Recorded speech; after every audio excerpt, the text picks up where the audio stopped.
खूपदा तुम्ही काय बोलताय पेक्षा तुम्ही कसं बोलताय याला खूप महत्व असतं. जसं मी सुरुवातीला आले जेव्हा मी म्हटलं we are going to have lot of fun today and we have interactive activities.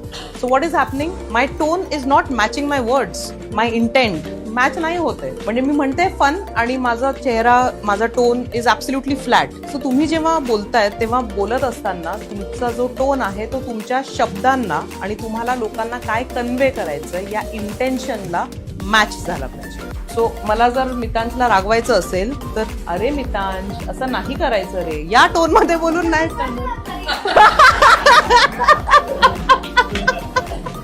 तुम्हाला आता एखाद्याला जर तुम्हाला स्टर्नली सांगायचंय तर तुम्हाला त्या स्टर्न व्हॉइस मध्ये सांगावं लागेल. यू कॅनॉट असं एकदम असं बोलून नाही चालणार. So your tone, your expressions, तुमचे शब्द आणि तुम्हाला जो मेसेज कन्वे करायचा आहे हे सगळं इन सिंक पाहिजे.